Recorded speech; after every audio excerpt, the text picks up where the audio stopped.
The vocal prowess of Latin music icon Selena still holds a special place in the hearts of her fans and music lovers alike.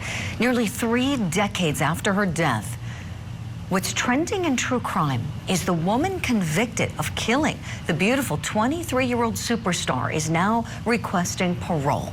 Defendant Yolanda Saldívar, seen here with Selena back in 1994, was convicted of first-degree murder for fatally shooting Selena. She was sentenced to life without the possibility of parole. And this recent filing is her first chance at parole. It can come after serving 30 years in Texas. Now, this review hearing for Saldivar is set for March 30th, but she's already in the process, so to speak, of what's ahead. So we're asking this morning, is it likely she's going to be released on parole? She was the president of Selena's fan club at one point, and Selena was set to fire her because of her embezzling money from the fan club. And it was at that time when she was confronted that she murdered Selena. Of course, she has always spoken out saying it's accidental, all of that. Yeah, well, the jury didn't buy it. Neither did the court. Let's talk about this. What's the parole board going to say about this woman? Let me bring in our power panel now. Still with me, private investigator Manuel Gomez. Want to welcome in the director of prosecution projects at Florida International University, former homicide prosecutor Melba Pearson, and family relationship expert, author, psychologist Dr. Sue Kornbluth. Good morning to you all. Ooh, what's the likelihood this lady is getting out? Melba Pearson, let's start with you, please. Your thoughts. Thank you so much, and good morning, Julie, and to my fellow panelists. I don't think she's going to get out, because some of the things that the parole board looks at is, number one, what have you done during your time in incarceration? Did you take classes? Did you assist other incarcerated persons by advising them, whatever the case may be, forming support groups? So the parole board was to see that you've made good use out of your time in custody. And secondly, and most importantly for this, they want to see some sort of remorse. They want to see you take responsibility for your actions, apologize for the harm you've caused, and set forth a plan of how you're going to live a law-abiding life once you're released. The defendant here has not, or the convicted person here has not done any of those things. She's still sticking by the whole it was an accident. How do you accidentally kill somebody who is about to turn you in for embezzling money? That just doesn't fly. Mm-hmm. So if she keeps saying that kind of foolishness to the parole board, she will be sitting in custody for another 30 years or until she gets carried out in a pine box. Great points, Melba. We have a clip in that Oxygen documentary, where she's talking about the moments leading up to the shooting. Let's talk about how believable this story is. Let's roll the clip. I felt like, how dare you accuse me when I've kept all your secrets? What do you want me to do? And all I could think is to show her my loyalty to her is to blow my brains out.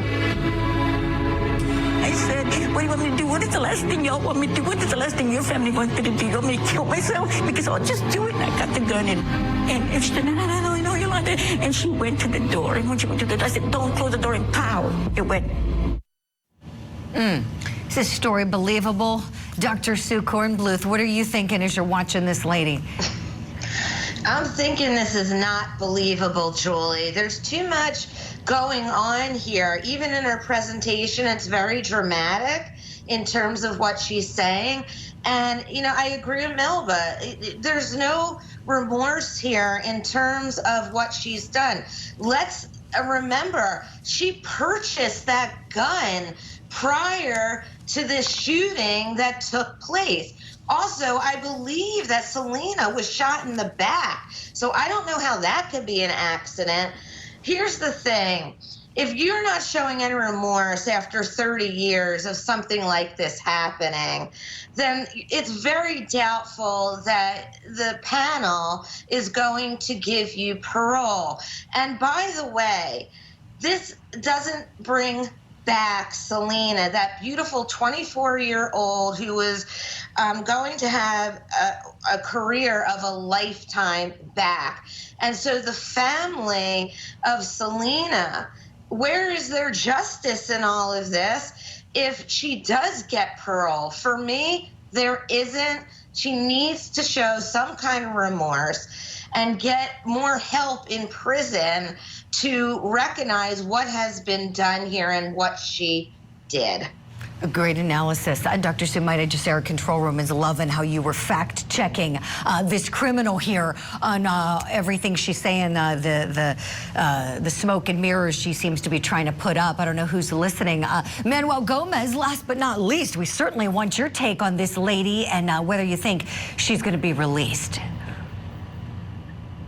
Colleagues have said, I don't believe she will be released. And one of the major factors is, like Julie said in the beginning, the jury didn't believe her. One of the reasons why they didn't believe Ms. Saldivar is because, one, before she shot Selena, she went out and applied for a license. She received gun training. She got that gun. She knew methodically what she was going to do. Second, like my colleague just said, Selena was shot in the back, okay?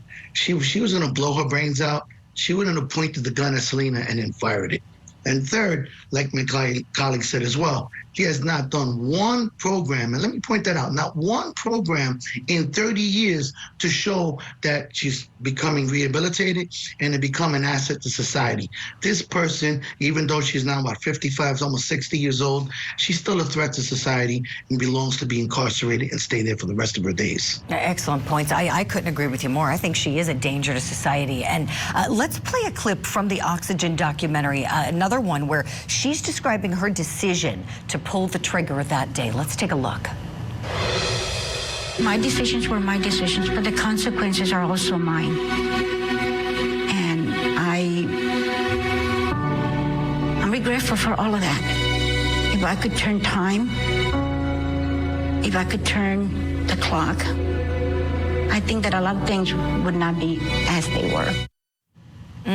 Okay, and so another question we have here has to do with how we know Selena was so beloved, still is so beloved, and apparently this woman's had a bounty on her head, even in lockup. People are angry with her, and so now we're wondering, I couldn't agree with Manuel more, and I'm sure his fellow panelists, Melba and Dr. Sue agree that this lady is dangerous if she gets out, but is she in danger? Let's talk about that. Is she, going to be comfy walking the streets of Texas if, let's say, the parole board were to let her out? How about that question? Melba, Pearson, let me go back to you on that. Your thoughts, please. Listen, Selena was somebody who was beloved. And the amount of people that turned out to her funeral, that turned out to the trial, that would kill Yolanda on sight, Yolanda being the defendant, the person convicted for Selena's homicide, she is not safe in Texas. She's not safe in California. I don't know if there's anywhere in these United States that she can go that she would be safe. She's actually safer locked up. And I doubt highly that there's a bounty on her head in the prison, because if somebody wanted to get to her, they would have done it 25 years ago. So I think that now if she is released, that the people who still harbor that love for Selena and that anger towards her for ripping Selena away from our world, taking her talent away from her, I think they will have something very fatal to say about that. Professor Melba Pearson taking us to school. I love it. That point you made about if there really was a bounty on her, it would have been done. I love it. Let's take it a step further. Manuel Gomez, what do you think about that? If prisoners want to kill another prisoner, they sure can do it, can't they? Well, she's exactly correct. This would have happened 30 years ago. And like you said, Selena is so beloved. There is nowhere in America that she will go that there won't be some fanatic fan that will take this lady out. There is no doubt in my mind. It's unequivocal, okay? She distinguished one of the most beautiful lights in the music history we've ever had, which was Selena. And, Selena was groundbreaking, transferring Spanish music to English music, doing clotheslines. Most of the stuff she's done, Beyonce, J-Lo, Rihanna, all of them have copied what Selena was doing. So, due to the fact of Selena's popularity and what an amazing light she was to the world, she won't last, I'd say, 5 minutes outside in the public. There's no doubt in my mind. Thank you for that insight. This is really helpful. And Dr. Sue, I want to get some psychology insight from you, if you don't mind, please. We were just talking about this lady, you know, in our meeting when we were planning the show, and, you know, it seems that she was really obsessed. Would you speak to that? Like, what do you see going on here that might have driven her to kill the woman that she was so obsessed with for so many years? I think she was obsessed and probably jealous, and so jealousy often leads people to take drastic measures such as murder. And so I believe that is what has happened here. Selena was just so beloved, and I think this woman felt she was on the back burner. She helped her create her career, and she wasn't going to put up with it anymore. And in terms of a bounty on her, please, come on. I believe that's a delusional belief that she's trying to use to get off on parole. Yeah, oh, that's good. That's good, Dr. Sue. Yep, maybe some manipulation. We'll see where that that rumor is originating. Is it originating with her? We have so much more to discuss on this show, but we'll leave this here for now. Of course, we'll be revisiting this case when it comes up.